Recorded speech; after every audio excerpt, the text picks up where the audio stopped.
Without further ado, I want to introduce the next speaker. Kate Northrup is a professional freedom seeker and creative entrepreneur. She created financial freedom for herself at the age of 28 through building a team of more than 1,000 wellness entrepreneurs in the network marketing industry. Her philosophy is that if you free yourself financially, you can be fully present to your purpose. You could be fully present to your purpose on the planet.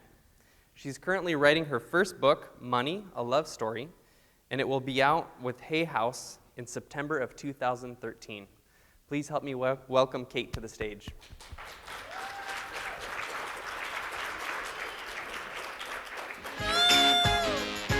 Would you like a lapel mic, or would you like to talk into that? I'm going to talk to you. Awesome. Thing on that I can put a lapel mic on. So thank you all for being here. If any of you guys want to come closer, we're an intimate group and I don't bite, and we're going to make it kind of workshoppy. So if you feel like moving closer, I would love that. If you want to stay in the back, that's totally cool too. Tonight is going to be about love. I know that my talk, you might think I'm going to be here talking about money, and I am sort of, but any journey worth taking is a journey worth taking. Oh, thank you, you guys. Love it. Fill that front row right in. Any journey worth taking is a journey worth taking with love. And I believe you guys all showed up at this conference to learn about health. So how many of you guys work in the health industry with clients? Okay, great. So we have a few health business owners in the room. Great. I am as well. And here's how we're going to go with my portion of the evening. First of all, it's totally past my bedtime, and an 8:30 p.m. talk is really late, so I'm going to keep it fun, I'm going to keep it light, and we're going to interact. And I will definitely leave time for Q&A at the end, because that's my favorite part. And when we're talking about our physical health, and I saw the booths out there, and I kind of got the vibe of the conference, which is this is really a physical health conference. And who here is familiar with the chakra system? Okay, I love this. I talked to another audience a couple weeks ago, and I got like a blank stare. So you guys are obviously advanced. Am I repeating too much on the mic? Am I okay? Sounds okay? Okay, I sound like it's really loud up here, but. So dealing with the chakra system, it's the energy system in the body where we have 7 of them, and they have to do with different parts of our lives and different organ systems. And when it comes to money, that's the area that is the second chakra of our body. And the second chakra of our body is right in this general vicinity. It's the sex organs, it's reproductive, it's the uterus, it's the ovaries, it's the low back, it's the prostate. This area of our physical bodies has to do with the way that we interact and our energy in our life around money, sex, and power. So these are 3 pretty juicy topics, and the interesting thing about particularly money and sex is that everybody wants more of both, but we're not allowed to talk about either. Have you noticed that? I mean, there's not one person, I'm not going to have you raise your hand, but there's not one person in this room I know who does not want more sex, or at least better sex, and who does not want more money. And so if you or your clients are having issues in this general vicinity, in your health, it might be PMS, it might be enlarged prostate, a lot of people it's lower back pain. One of the places to look is what's your relationship like with money, or what is your client's relationship like with money? And it's a little bit, you guys are here, you probably take vitamins, you do herbs, you probably meditate. But it still gets really dicey and a little bit like, ooh, I don't actually really want to look at my stuff around my health. I'd rather just take a pill. or I'd rather just eat greens. And those things are all good. Those things are all good, and I drink green smoothies, and I take lots of vitamins, and I exercise, and all of that stuff. But really, if you're gonna take a holistic approach to your physical health, you gotta look at what's going on in your emotional life. And the number 4 leading cause of stress, what do you think the number 4 leading cause of stress is? Money, yeah, finances. That was a trick question. So the number 4 leading cause of stress is our financial well-being. The number 3 leading cause of stress is divorce. Not surprising, I think that's a pretty stressful thing. I'm gonna tell you guys my story in a minute, and I do have a particular connection to divorce, not personally, but in my family, and I have experienced how stressful that can be. And what's interesting is the number 3 cause of divorce is financial issues. So in essence, the number 3 and the number 4 causes of stress could be actually our financial well-being. And we all know that when we're stressed out, it makes us sick. Yeah, that's not news to anybody here. Doctors like to just kind of say, and if there are any physicians in the room, I honor you, both of my parents are doctors, but I think we might all agree that there's some room for growth in the traditional medical community. And so if you're sitting here, you obviously know that already, which is awesome. And so doctors will say, oh yeah, obviously there's a connection between your stress levels and your physical body, but then they don't really talk to you about it. They don't really dive any deeper around that. So if you're somebody who is a professional avoider around money, you don't like to open up your credit card bills and you stuff them in a drawer, and maybe you have filed an extension on your taxes for like the 5th year in a row, or maybe you just actually aren't even dealing with that at all, or maybe you don't actually know how much you spend, or you know that you spend more than you make, but you don't know by how much, and you don't actually know if you're profitable as a business owner, and you have no idea what your credit score is, or you know it's really bad, but you don't want to look at it, or just in general, money freaks you out. So those are some extreme cases, some not so extreme cases, but Janine Roth, who's one of my favorite authors, says that the only people who don't have an insane relationship with money are the people who have been willing to explore their insane relationships with money. So basically everybody has a weird relationship with money on one level or another. And you're here this weekend to talk about your health, and nobody, at least living in this society, is gonna get out of life this time without interacting with money. There are things, when people have issues around alcoholism, or people have issues around sugar, or other things, gambling or things, they can just opt out. You can go into recovery and you can just not drink, or you can just choose to not eat sugar, or you can choose to not go to the casino. If you have issues around money, you actually can't choose not to deal with it. So it's really, and I'm not saying that you have to be, an overspending addict or anything like that, or a chronic debtor, but we don't get out without dealing with it this time around. And I find oftentimes in the spirituality and personal growth and health crowd, money avoidance tends to be worse than obviously, if you're hanging out with a bunch of investment bankers, for example. So I was really excited that Robin asked me to come speak tonight, because I know that this crowd, even though the room is few in numbers, I know that those of you who've come tonight are really here for a reason, to get a particular piece of insight or wisdom that is an important piece for you to step up to the next level, whether it's with your business or whether it's with your physical health. So I'm going to tell you my story really quick, not because I think it's inherently interesting, but just so that you can hopefully see a couple of the moments that you might be able to relate to in your own story and learn from those. So I was raised by 2 doctors, as I said.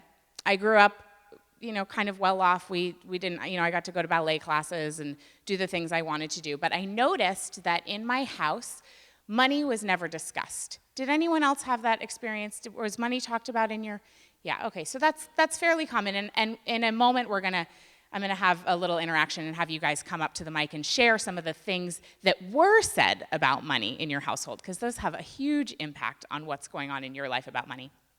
And along the way, My parents got divorced, which was when I was 16, and some of you might be familiar with my mom's work. Her name is Dr. Christian Northrup, and she wrote a book called Women's Bodies, Women's Wisdom, and she's awesome. Love my mom. And around the time my parents got divorced, my mom realized, even though she was a best-selling author and she'd been on Oprah and she had 25 years of experience as an owner of a private practice, as a doctor, as an OBGYN, she knew nothing about money.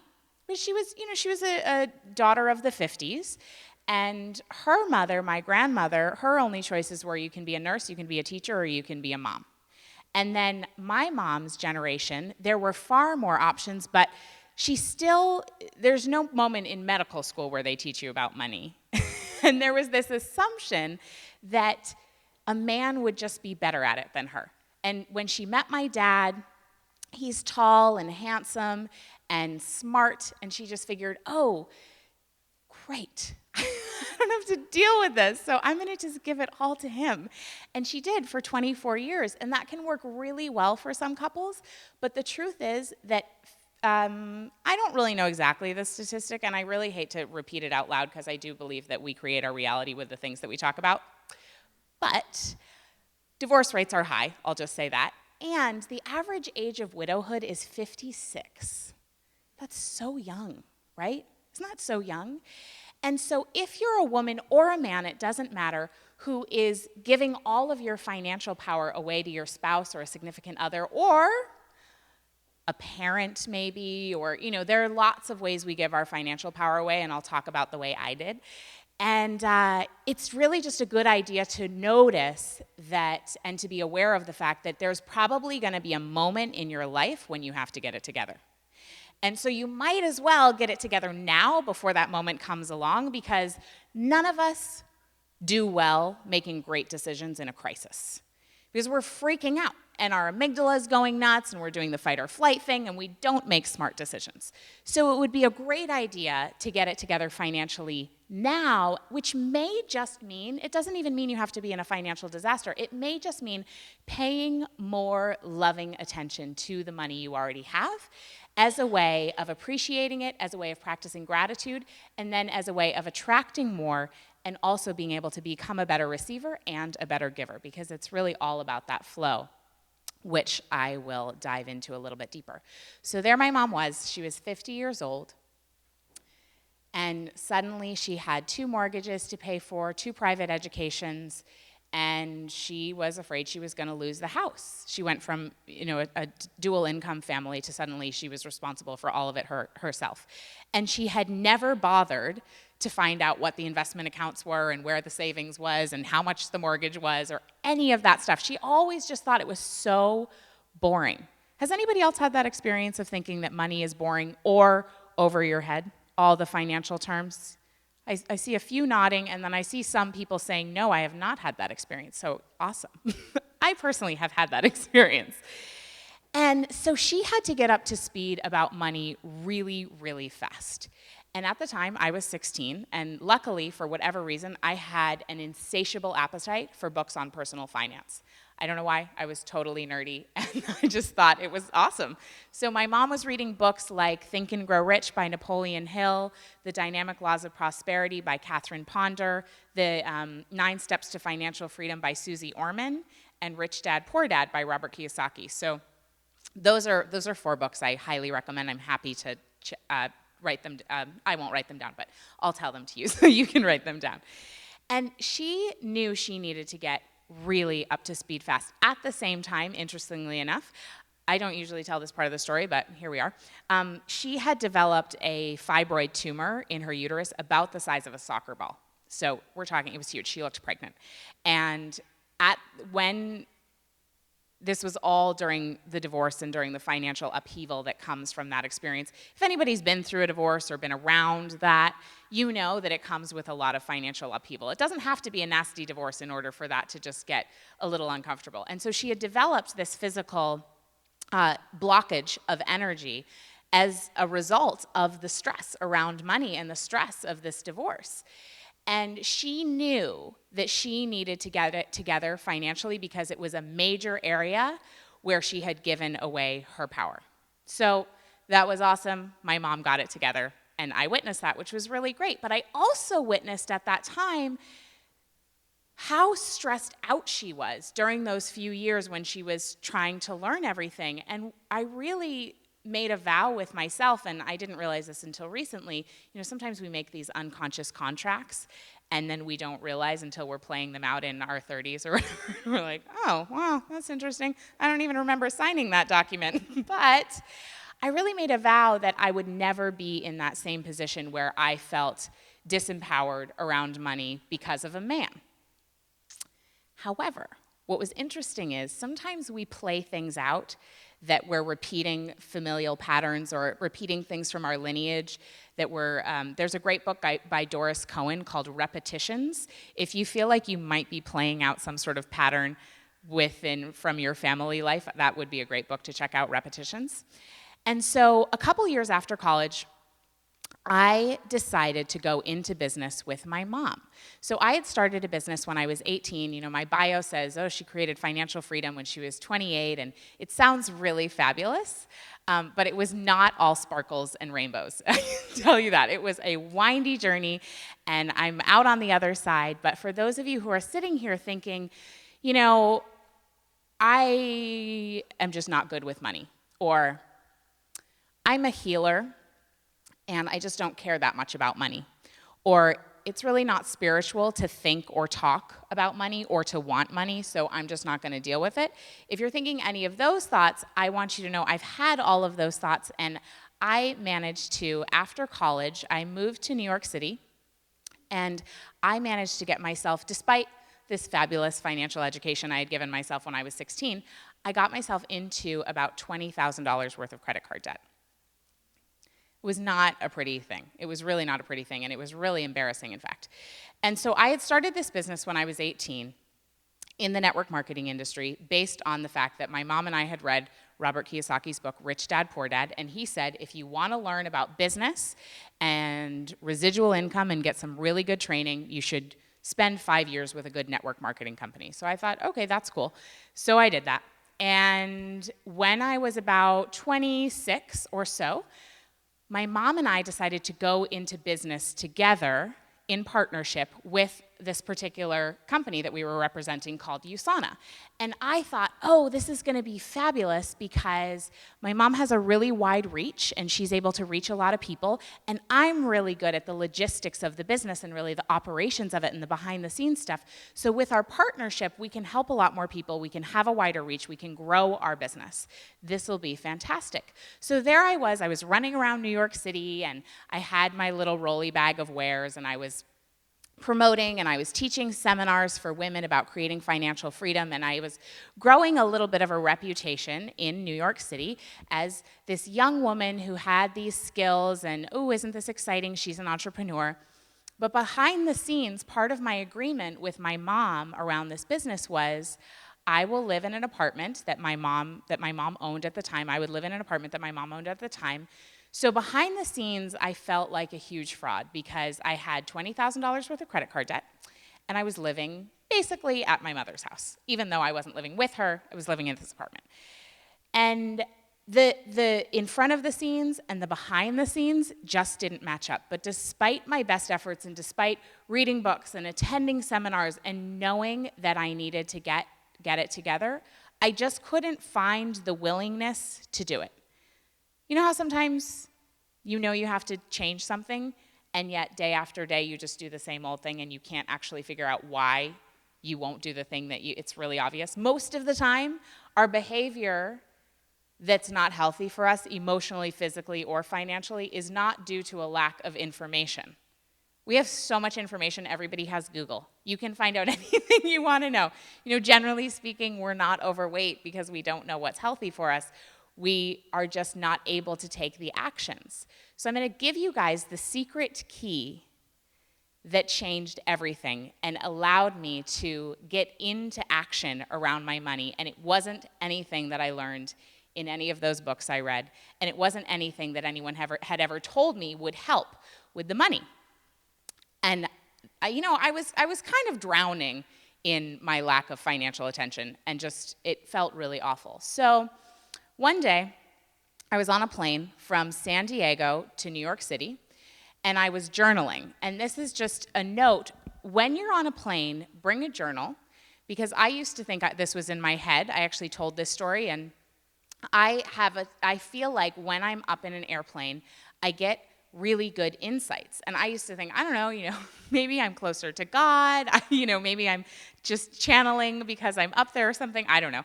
I don't actually really believe God is in the sky, but all those pictures and I had a NASA scientist in my audience once say, actually, there's something about the ions in the atmosphere in higher altitudes that changes the way your brain works, and you are able to open up and channel information that you're not able to channel on the ground. So that's a side note, but bring a journal when you're on an airplane. So I'm journaling and I'm writing, basically, what's wrong with me? What's going on here with this money thing? I'm not making a dent in my debt. I'm not taking the actions I know I need to make to increase my income, and I'm walking around kind of living a lie.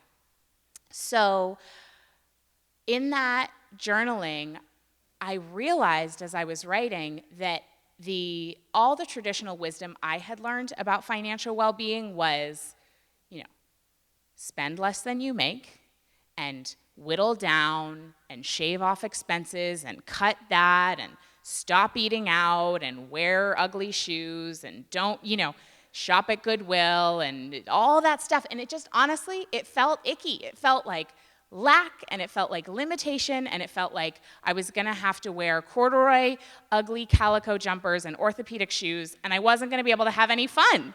That's what traditional financial education felt like to me. It just felt not fun. And so I wouldn't do it because it felt completely antithetical to my being. And I love to have fun, and I love to just enjoy things and have pleasure around things. And nobody had ever said that getting good with money could be fun. But I realized my overspending and my lack of financial awareness was this really sneaky way that I was keeping myself small.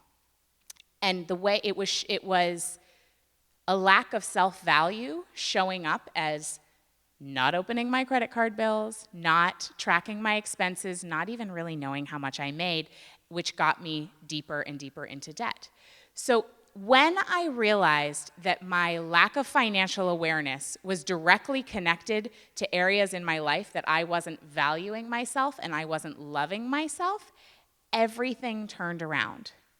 So I think probably for some of you guys in the audience, it's not news that at the core of most of our issues is a lack of self-love.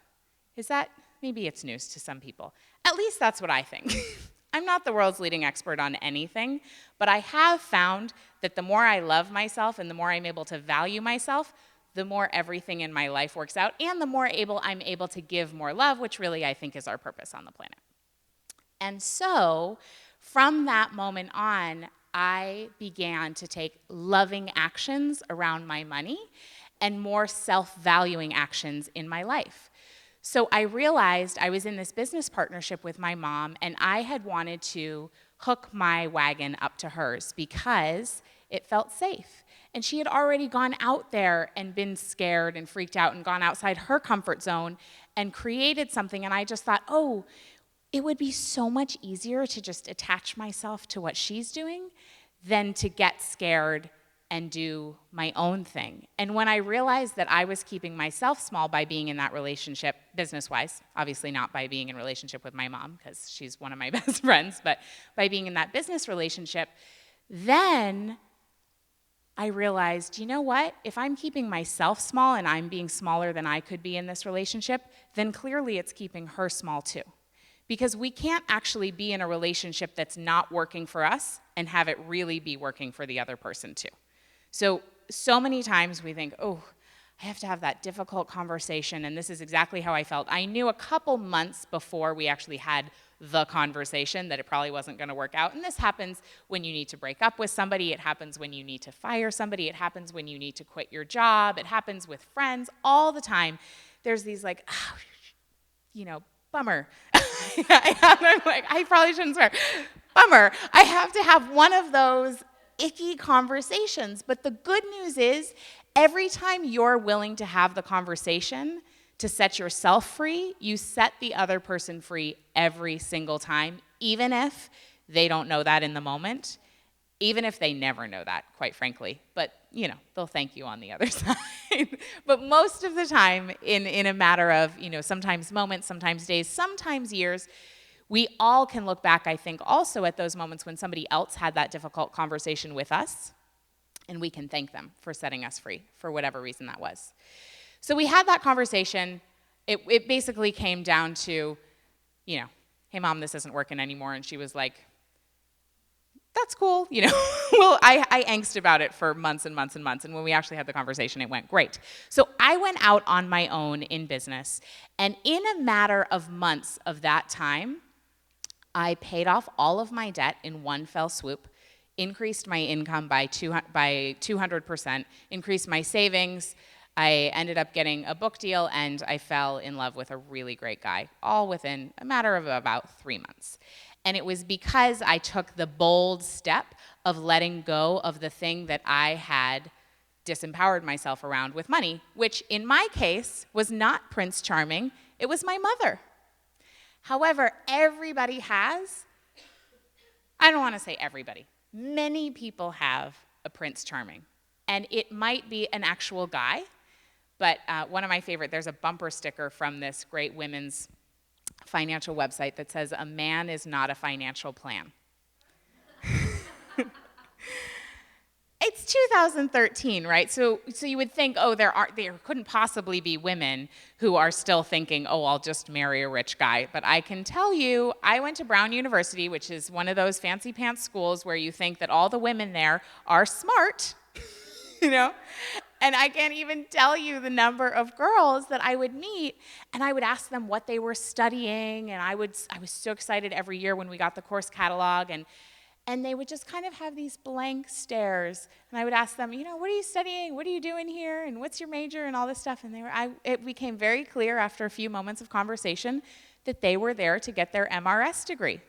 And it was unbelievable to me that in, whatever the 21st, are we in the 21st century? Yeah, the 21st century, that still goes on. But it still goes on. But it doesn't just go on with women, thinking they're going to find a rich guy. It also goes on with us hoping that we won't have to deal with our finances because the government's going to take care of it.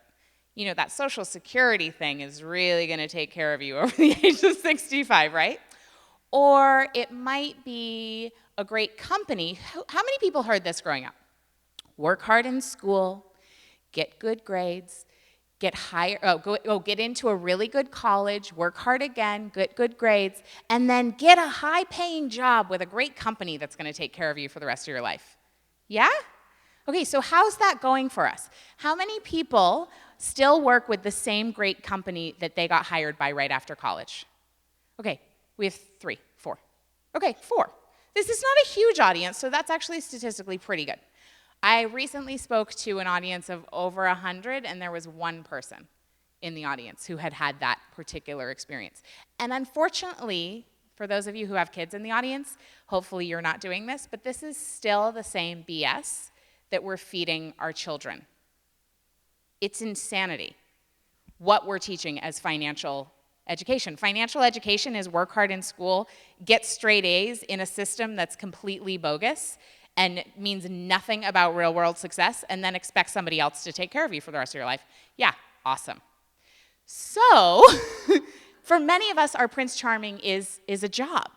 For some people, it's the government. For some people, it's inheritance. And for some people, it's a nameless, faceless entity that we're just hoping is going to come swoop in with his white horse, or his, her, its white horse, and just take care of us. And whatever, okay, so if you're sitting here and you're getting annoyed with me, this will happen from time to time, because money is not a warm, fuzzy topic, and that's why I wear pink, and that's why I make it fun, and I smile a lot, because it's not a warm, fuzzy topic. But if I do this a lot, it's like, okay, I can listen to her talk about that. But if you're getting irritated with me, or you're getting sleepy. That may just be because it's also past your bedtime, but those may be signs of resistance. And resistance shows up around topics in the form of irritation, boredom, spacing out, getting tired, procrastinating. Those would all be signs of resistance. And one of my favorite authors, Stephen Pressfield, this fabulous book, The War of Art, says about resistance, a rule of thumb: the more important a call or action is to our soul's evolution, the more resistance we will feel toward pursuing it. Yeah. The more important a call or action is to our soul's evolution, the more resistance we will feel towards pursuing it. Interesting, right? The good news about that is, the more resistance you have around financial education, or as I like to call it, getting it together with your money, the more power there is on the other side of that resistance for you if you're willing to stick with it. And one of the ways that I love to move through resistance is literally through movement. So I'm going to have everybody stand up, and we're going to dance just for a second. And I'm going to lead you, so if you're thinking, oh my goodness, I'm a horrible dancer, don't worry, just follow along with me. And we will cue the music in the back. We're going to move our second chakras just to energize this money area of the body. Anytime you're having resistance around money, you can do this in the comfort of your own home, and it'll help you move right through that. So as soon as we're ready with the music, we'll get going. If you don't have enough space, there's obviously plenty of space up here and in the aisles, so feel free to get as big with this as you want. Oh, here we go. Okay. So feet a little bit wide, okay? And just go into you can turn it right up. Go around. Yeah, come on, flat top, come moving up solar. He got choo-choo eyeball. Go all the way around the front. It's totally gonna make you nervous, that's fine. The more you bend your knees and the slower you go, the better. Yeah? That feel good. Okay, go the other way. This is a great song. I also love Kanye West's Gold Digger for this particular movement, but the lyrics aren't really in line with what I'm teaching, so you can go the other way. Rule of thumb, the bigger the better, the slower the better. Okay.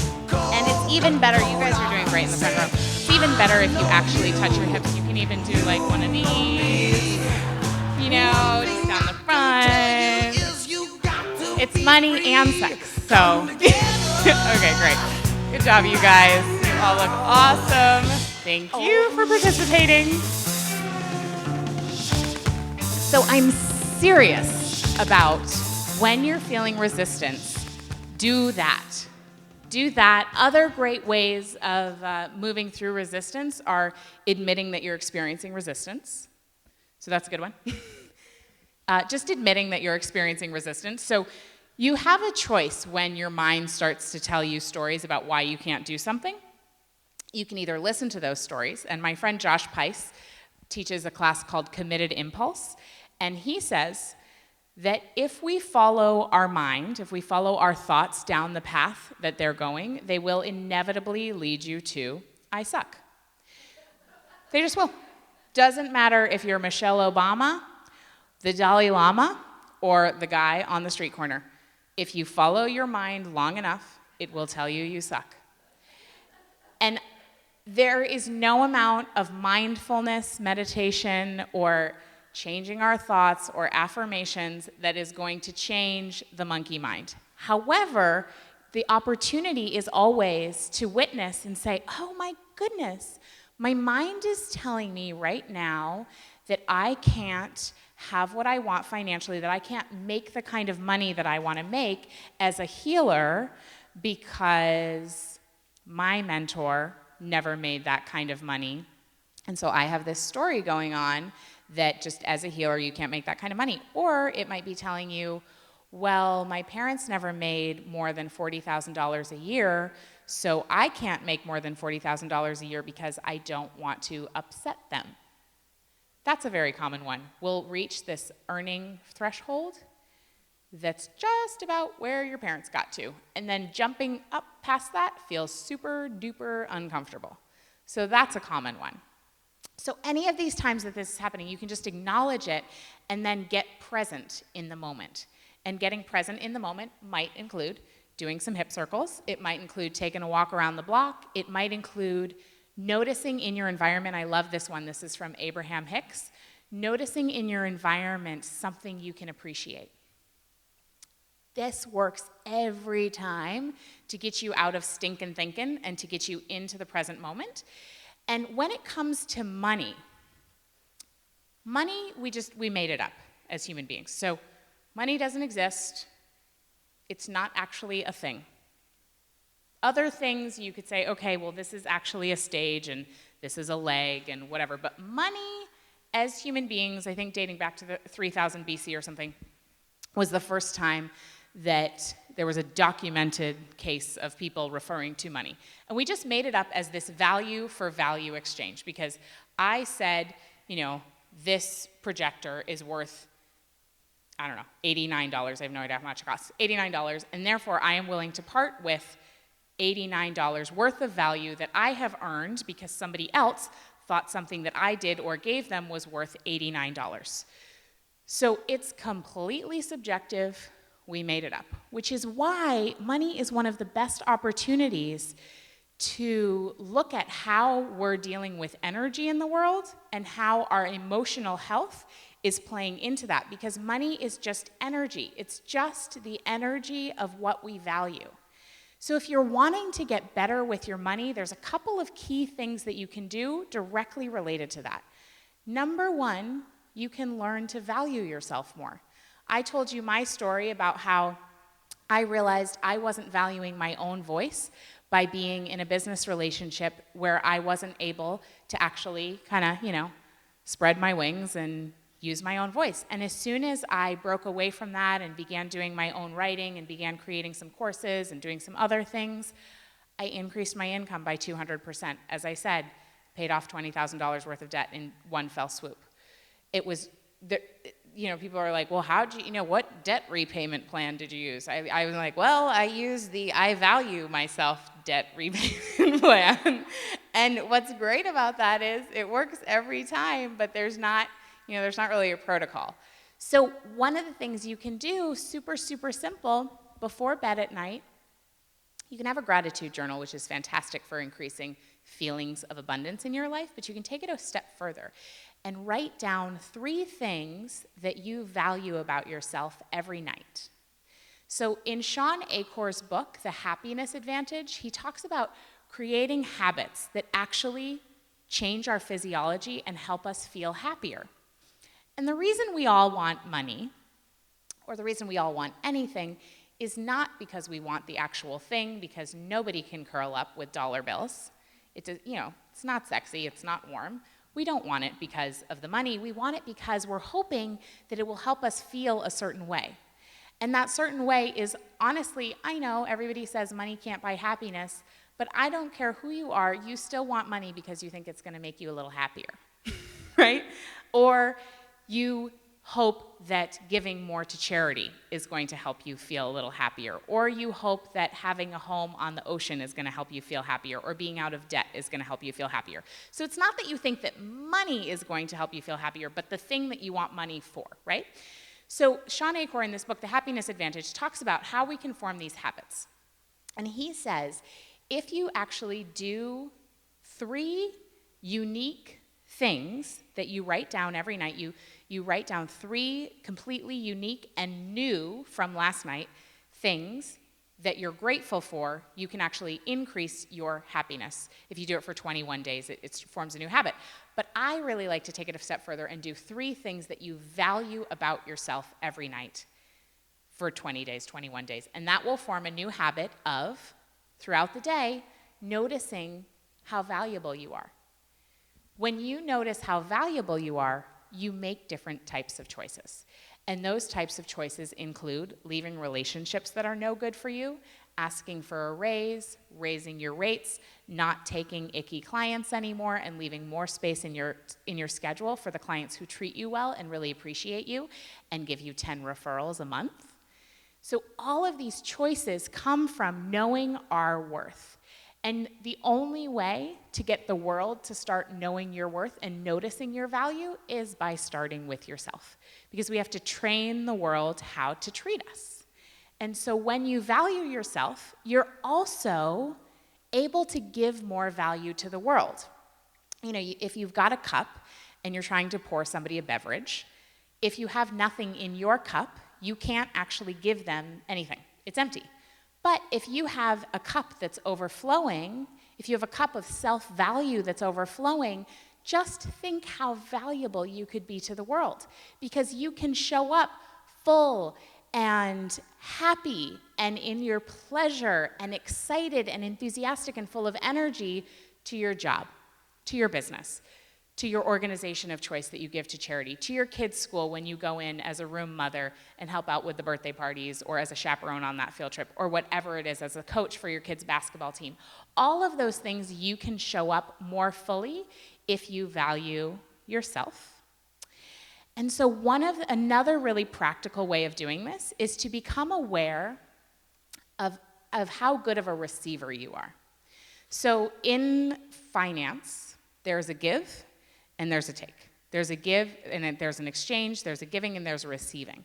And both of those have to be happening in order for either one to be fully played out. And so if you're somebody, this is really, really common for women, but I know some men who have this as well. If you're somebody who has trouble receiving, chances are good that you might have some financial trouble as well. And it doesn't mean that you have trouble only receiving money. This shows up a lot. A woman will say to your girlfriend, "You look great in that dress, that's so cute." And the other woman will say, "Oh, you know what, I got it at TJ Maxx, it was like $5, it was on the sale rack." So immediately deflecting the compliment, immediately not taking it in, not giving her girlfriend the chance to appreciate the value that that lovely woman is bringing by wearing this fabulous dress. I don't care how much it costs. It doesn't reduce the value that you're bringing to the world and how good you can feel in it and how good that, what that can bring. And so one practical thing you can do when somebody gives you a compliment, pause, look them in the eye, take a deep breath, and say, "Thank you so much." That's all.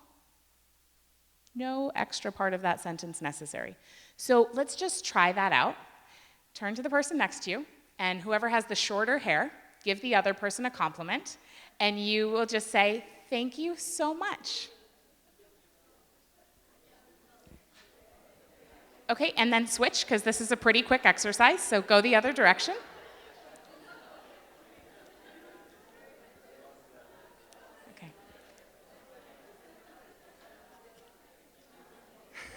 Okay, great. Good job, you guys. And I noticed, beautiful woman, that you did not have somebody, so I just want to say your coat is fabulous. I love that. You're welcome. Is there anyone else who didn't get to participate because they're hanging out by themselves? Because I have compliments to burn. No? Everybody got? Okay. So practice that. And if you notice that a friend of yours is not receiving the compliment, you can point that out to them. You can say, "Hey, no, really. Actually, I want you to take that in because you're actually bringing joy to my life, or you're actually bringing sparkle to my life." Or you probably wouldn't say that. That sounds totally weird. You're bringing sparkle to my life. But whatever it is. So that's a good one. And then the other one is, so often I notice this, when I go out to a meal, or I'm going to a coffee with a girlfriend or something, she'll say, "Oh, I'll pay for you." And I used to fight. And I used to say, "Oh no, you got the last one, or I owe you from that thing, or whatever it is, and I will fight, and I will pay, and I will pay." But when somebody is offering you the gift of paying, it happened at lunch today. Mike and I were out to lunch with our friend Danielle, and the bill came, and she scooped it right up, and Mike got out his credit card, and she was like, "No, this one's on me." And I noticed him, he was like, Mike is my boyfriend, and he was like, and then he goes, "Okay, I'll receive that," because it's something we're always working on. And you don't have to be a mooch, but if somebody offers, chances are pretty good they don't mind. And you can just genuinely and graciously say, "Thank you so much." And it'll come out in the wash, you can get the next one, whatever it is. And, worst case scenario, in the tally with that friend, you're $20 out. You know what I mean? It's like this stuff is crazy, the amount that we resist the gifts that the world has for us. So another thing that you can do to increase your abundance, I'm teaching this course right now called the Money Love course with these principles. And one of the women said on our Facebook group that she had been practicing, because I gave them an assignment one week. I said, this week, at the end of every day, write down the ways you received that day. So it might be that a nice gentleman at the grocery store held the door open for you. That is receiving. It might be that your girlfriend gave you a compliment, that your coworker bought you a coffee, that you received flowers for your birthday, whatever it is. Those are all moments of receiving. That you're, sometimes when I'm sick, my mom's cat will come over and he always knows to knead your stomach or whatever. He always knows who the sick person is or who's not feeling so great, and he comes over and he does his kneading. So your pet, you could be receiving from your pet, from your little dog who's wagging his tail and so excited to see you. That's receiving love, receiving energy. So notice those things. And this woman who was doing that exercise of noticing all of her receiving, suddenly, that week, she got a $200 check in the mail that she didn't know was coming. Total unexpected income. And that stuff will begin to happen because what we pay attention to grows. What we put our attention on grows. So that includes your money, by the way. So as I said, I was a chronic avoider. I hated dealing with my money. This is not my natural strength at all, by the way. I'm a big picture person. I hate details. So I have to really claw myself and sit myself down in the chair to be financially aware and to do this every week. On Fridays, Mike and I have a financial freedom date. Every Friday morning at 10 a.m., we do Financial Freedom Fridays. And this is a great way to create loving, paying attention practices in your money life because even if you have an economics degree or you have an MBA or whatever, probably the way you've been taught finance is about spreadsheets and it's about we talked about the fact that sometimes it can be a little boring and dry. So what I began to do during this self-love, self-value, money journey that I went on was I decided to just start making it fun to pay attention to my money. So I'll give you a couple practical things that I did. One is I started checking my bank account balance every morning. It was not revolutionary. This is not major stuff. Anyone can do it. What I did is I would do my meditation. I would do my meditation in the morning. And then, as part of my morning practice and my spiritual practice, and I know it's going to freak you out that I included my finances in my spiritual practice, but it's a really good idea because money is just what we value. It's just energy, so you can invite it right along the path with your Om Shanti and everything. And so I would check my bank account balance as part of my spiritual practice of giving appreciation and gratitude for what I had. And some days, my bank account balance was negative. Some days I was in major overdraft because as soon as I realized, you really got to stop putting money on your credit cards, I started paying with everything with a debit card. But then I didn't have money in my checking account because I went into overdraft all the time. So, I'm telling you guys this, partially it's embarrassing, but the other part is because I was remedial. So if I can do this, you can do this. I was really remedial. So I would give some gratitude for what was in my bank account balance or what wasn't. And if there wasn't anything there, I would notice the ways in which my life was abundant. So, so I have a computer that I can check my bank account balance on. That's really abundant. I have this chair. I just got out of bed. I have a bed to sleep in. I have a roof over my head. I have, at the time I was a single girl in New York, so I have some random condiments in my fridge that, I have relish and ketchup, no real food, but I have those things, and that's abundant. And so that's something that changed everything. Just the willingness to take that one tiny baby step and look at my bank account balance every morning. It shifted everything, and that's something anybody can do. And then you're in relationship with your money. It's you can start to work with it that way and say, oh, hey, money, thanks for showing up. We're here. We're in relationship together. You showed up for me. Then I show up to earn more of you. And then I do the right management techniques with you. You are in relationship with your money. So it might as well be a loving one. Because again, your money's not going anywhere. You're going to have to deal with it in this lifetime. Or, unfortunately, you're going to have to leave whoever comes after you with that. And we've had that in my family. My grandmother passed away. My grandmother, I don't know why I'm telling you this story, but I'm going to trust that. So I've never told this story. She was one of the heirs of the Alcoa aluminum fortune, my grandmother. And her whole life, she never dealt with money because she was a trust fund baby and just never dealt with it.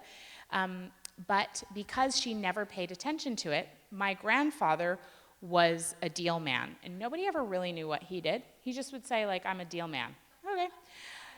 And my grandmother died, and it turned out she had over $30,000 worth of credit card debt because she had never paid attention to her money, and she just was kind of living in la-la land, and she had never had that relationship with her money. She just was spaced out about it her whole life. And so, unfortunately, then that left my dad and all his brothers and sisters having to deal with her messy estate. So you don't want to do that to people either, right? So it's actually a loving action, not only for yourself, but also for your loved ones who come after you to pay attention now. So checking your bank account balance. Then, Financial Freedom Fridays, or whatever day you want to do it, we have our Financial Freedom date.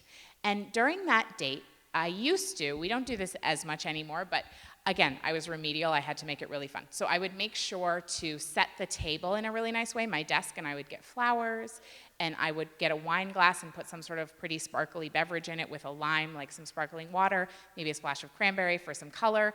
I would put on music that I really liked. I would put on an outfit that I really liked. I would sometimes, even when I was doing this, I would put on like special underwear that I really liked. I'm serious.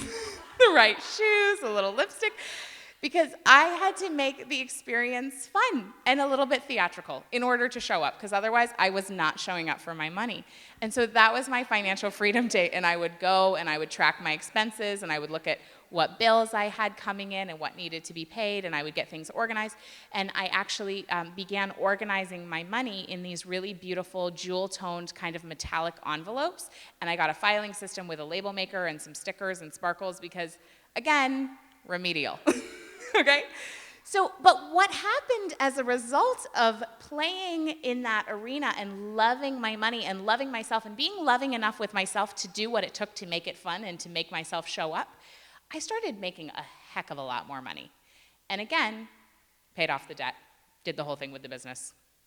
Everything really turned around. So it might sound, you're like, oh my goodness, she is so frivolous. That's really dumb. I'm not going to do that. That's really dumb. That couldn't possibly work. Whatever it is for you, you don't probably need to bedazzle your filing system, but whatever is going to work for you, maybe it's going to be getting your favorite latte. Maybe it's going to be taking a great walk in nature and sitting down and doing some financial awareness out by the lake. Whatever it is for you, it'll work for, it works. The other thing is we want to start paying attention to the words that we say about money. So one thing is that I really was not opening my bills, and I was not paying very good attention to them. And so I heard from somebody, and I can't remember who it was, to rename your bills invoices for blessings already received. Isn't that nice? Yeah. Oh, it's just an invoice for a blessing I've already received. And that felt so much better to pay that invoice because I could, as I was writing the check, relive that blessing that I had received and think, oh my goodness, I'm going to pay the electric bill right now, and I'm going to write this check, and I'm going to do it joyfully because every time I walk into my apartment, I flick a switch and the electricity comes on. How freaking amazing is that? It's amazing. Thank you, Thomas Edison. Thank you, Con Ed. Thank you for my lights. And when you pay your invoices for blessings already received, it becomes this joyful process of living in gratitude for the abundance that you have.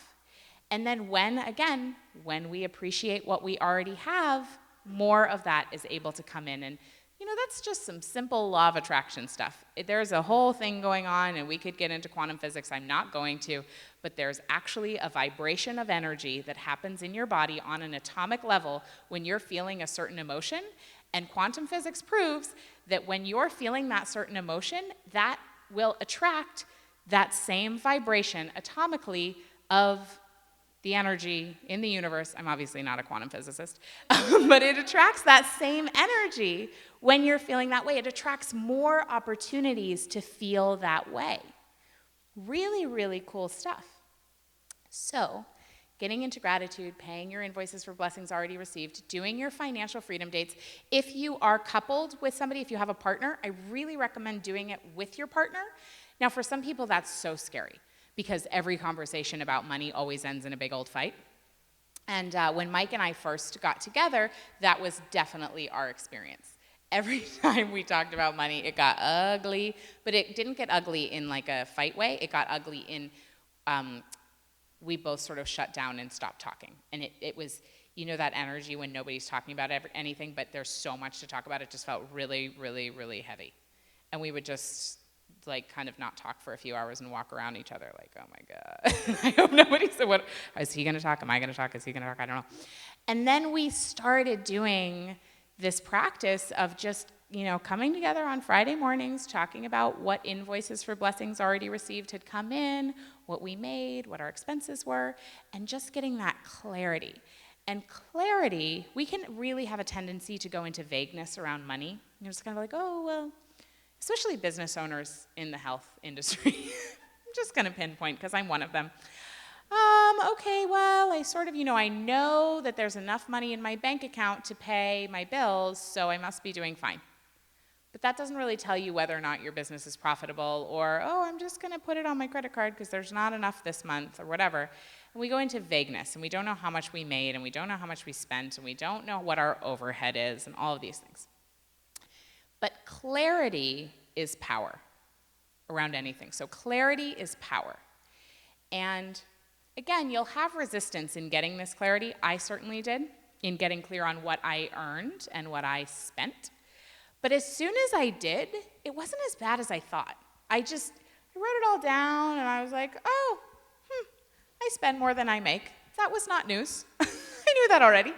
But now I knew by how much, and now I actually had a jumping off point from which to make some adjustments. And I'll tell you what adjustments I made. This is a good little take-home tip that you can do. I had this financial advisor who I was terrified to meet with because I thought she was going to tell me I was a bad person, because I felt like a bad person. And her name was Janice Goldman. And Janice helped me to see that instead of reducing my expenses from a place of deprivation and a place of lack, which is exactly how it felt. It felt really like, so you're telling me I have to eat ramen? Or you're telling me I can't buy my organic vegetables anymore? And instead, she helped me see that I actually had a choice and that I could create what she called a money for me account. And that money for me account was an account, I started it with just ING Direct, that free savings thing online, which I recommend, and I called it literally in the account name, Money for Me. And every time I would go out and decide, I have some groceries in my fridge, I'm actually just gonna cook at home tonight. And I made that choice. That money saved went in the Money for Me account. Every time if I was shopping and I decided, it would actually feel better to have the money in the Money for Me account than it would to have the shoes. So I'm going to go ahead and do that. Every time I negotiated for a fee to be removed from a credit card or from my bank, every time I lowered my rate on something, every time I got unexpected income, all of that went into the Money for Me account. And what it felt like was, instead of reducing my expenses, I was paying myself. And that felt so different from trying to spend less. And so suddenly I was doing it all the time, and I was like, well, if I take those dresses that I never wear anymore and take them to consignment, that could go in the Money for Me account. Oh, that's so cool. And what if I do this, and what if I do this? And so what I did is I began, and this has really worked well for the women in my courses, you begin to figure out what you actually value and what actually matters to you, and spend your money on those things instead of spending your money on what your mother thinks you should have, or what the Joneses have, or, what the government thinks you should have, or what television commercials think you should have, or your best friend who's really judgmental, or your sister, who's always flashing around her diamonds and waving them in your face or something.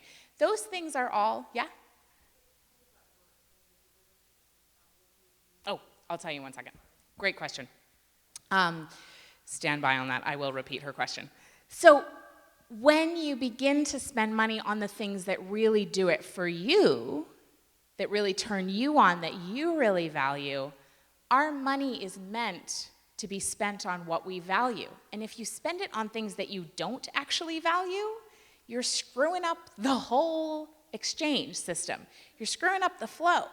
So something you can do, and I'm coming right back to that, in case you think I forgot, something you can do is you can take out your recent credit card statement or your recent bank statement and go through and note which things were spent on your top values and which things weren't. I know for myself, I really value good food. It's one of my top values.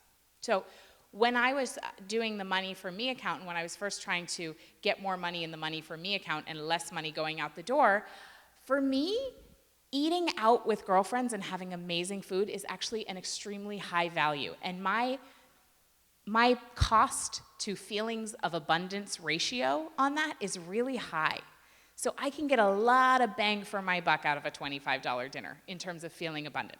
But not everybody values that. Some people feel much more abundant cooking an amazing meal at home. Some people really value, like, Jimmy Choo shoes. I don't really care. I don't really care about brands. So that's not a thing that I'm going to spend value on. But it's okay if that's something that brings you a tremendous sense of value. So I notice for me, when I'm spending my money in alignment with education, with growth, with family, and with health, pretty much everything seems to work out well. Those are my values, and that kind of, it works out. Now, it doesn't work out just by itself. I still pay attention. There's a great old African proverb, as you pray, move your feet. Yeah? What was that?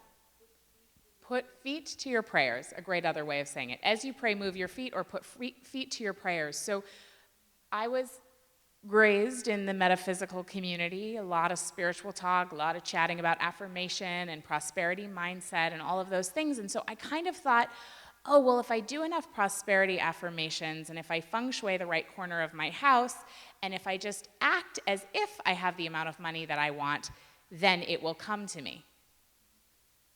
That's kind of like, there are some metaphysical teachings that kind of leave out the part about then you have to actually do something.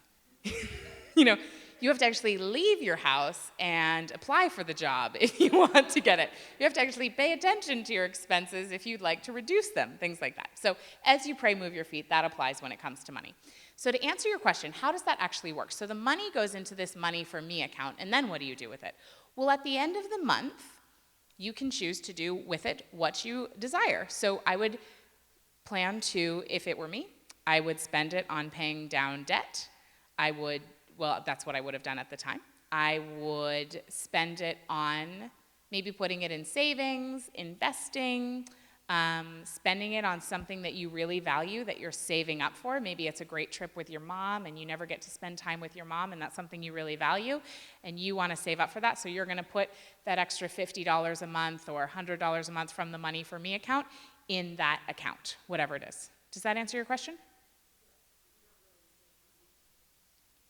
But you don't really save money yet? Yeah, one option is to put the Money for Me account money in savings.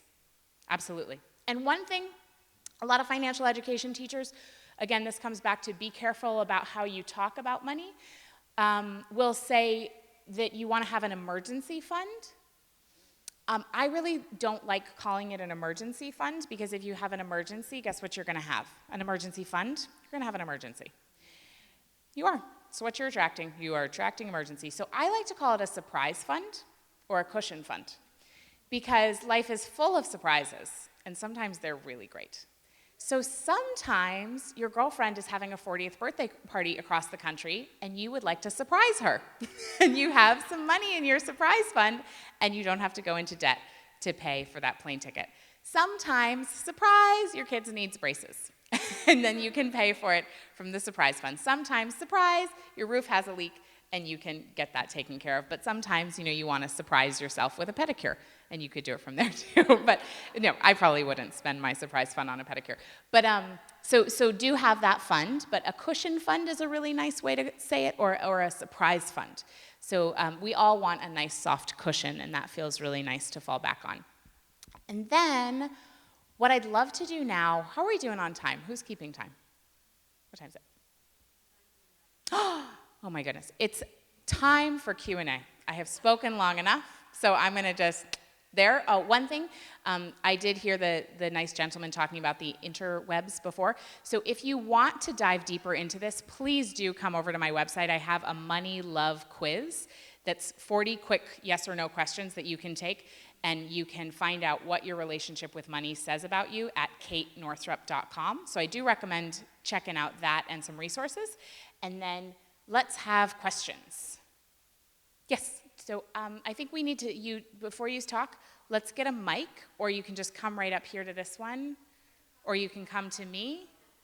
It's better for the video, I think, if you say it into the mic, because otherwise the people at home, thank you for coming up here.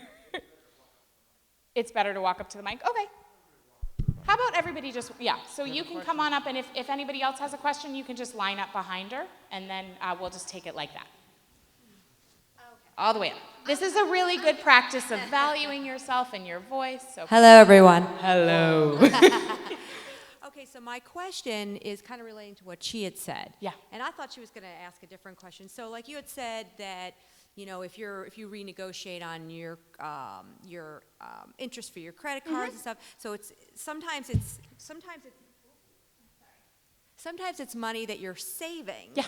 But you're not necessarily making. Yeah, so what I would do in those cases is, if I know that by renegotiating my credit card rate or whatever, I'm going to save $30 a month, then I put that $30 in the Money For Me account. So I take it right out of my normal spending circulation, Yeah. and I stick it over there. All right. Because before I made that negotiation, I wouldn't have had that $30. So now I pretend like I didn't have it in the first place. So you're just kind of shifting money from one to the other. Yeah. And the nice thing about an ING account is that it is this online savings, and it takes a couple of days for it to transfer into your checking account. So it prevents you from making impulsive buying decisions, for those of us who are like me. And so by the time that money would get into my account, I don't really want the thing anymore. Right. Yeah. Great. Thank you so much. You're welcome. Great question. Does anyone else? Yeah. First of all, before I get to the question, I'm so glad I moved up close because your shoes are fabulous. Well, thank you very much. I appreciate that. They really are. I mean, I'm the cobbler's daughter, and that's about as good as it gets. Oh, nice. You've hit like 100 nerves in a good way, and I'm grateful for that. But, as a small business owner, my husband and I have a business together. And sometimes the knowledge of finances is a division of labor. That is such a great question. Or it's not a question, but statement. So, continue. Being in a constant state of growth as opposed to overwhelm, it's hard to have that you're doing everything. Yeah. So are you saying you'd prefer not to know about the finances at all and just grow your business? No. It's a question of, if God forbid anything were to happen, I don't know that I could even go to the bank online. And Okay. how dumb is that for a grandmother? Yeah, so that's a great opportunity to just sit Right. down and, it would honestly probably take you guys about an hour to just get up to speed and say, okay, so here are the different accounts, here are the passwords, here's where all the stuff is kept, just to know that stuff, just kind of basics. And then when you're running a business, Mike and I run a business together as well. Again, I'm more of the big picture girl. I am too, that's why. So, It's like, so I what's a feel detail, you. I feel you. And so what we do is, I used to do my own bookkeeping, and then I realized, again, as a small business owner, it is important to know what an hour of your time is worth. Exactly. And for me, I knew that I could actually hire a bookkeeper for less than my hourly course. rate, so I did that.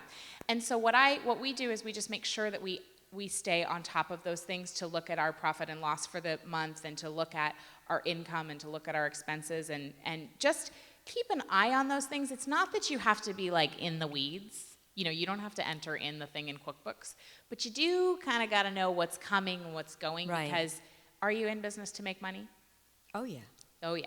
So if you're in business to make money, you got to pay attention to your money. And if you're with somebody who's a loving partner, who's also a business partner, it's such a great opportunity to actually, believe it or not, expand and deepen your relationship romantically when you guys are on the same page about money. It's unbelievable how much that can build intimacy. And of course, that's a subject you never want to discuss, so. Of course not. So you So I'll guys have to can wear make it your- fun. Can I borrow your shoes? You can for wear my shoes for my- your financial freedom meeting. Great, thank you. Thank you for your question. That's great. Okay, anyone else have questions? Yeah, come up to the mic. Do we have time? Yeah. I'm just going to bed after this. So. I believe you. Yeah. I have kind of a silly question, just back to when you were talking about being 16 and your mom was growing through her financial learning curve. I like how you said that. And I'm kind of there right now, and I have a 12-year-old. And I feel a lot of stress a lot of times, and I worry just, not all the time, but sometimes I worry about how that's going to affect him the same way that, what you went through affected you. Yeah. And I wonder if you have any advice about what I could do to maybe soften that for him or Yeah. make it more of a positive, and rather than come away with, him coming away with some extreme goal for the future Yeah. that isn't really healthy. I think that's a really great question. One of the things we didn't get to tonight is talking about what we heard about money growing up in some of our early childhood memories. So that affects us tremendously. Anybody who's had 5 seconds of therapy knows that. But it's such a great question because how we work with our kids is really important. I'm not a mom yet, but what I would say is the most important piece with children and just with human beings in general is modeling. So far more than anything we ever say is what we do.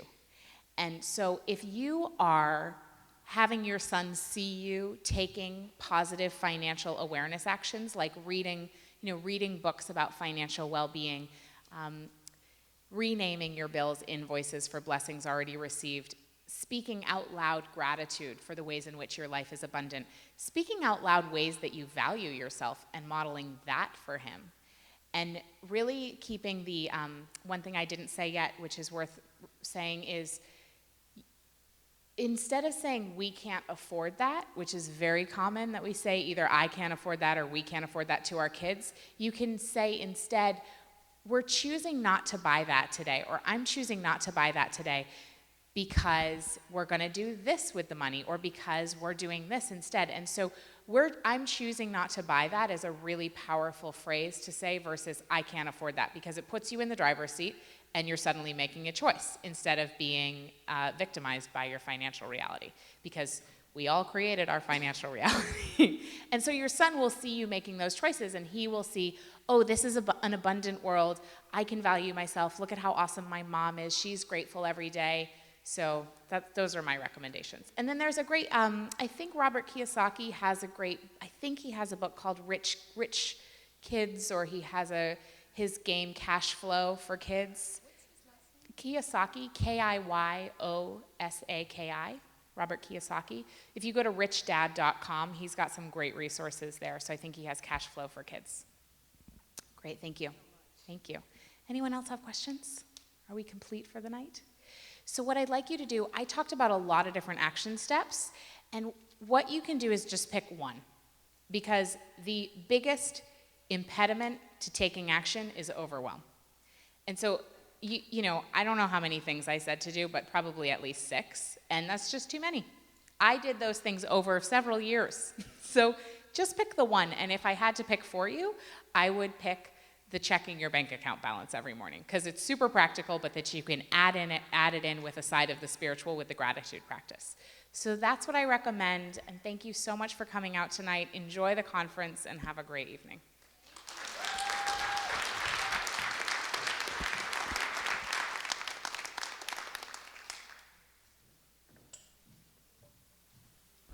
Let's give Kate one more big round of applause.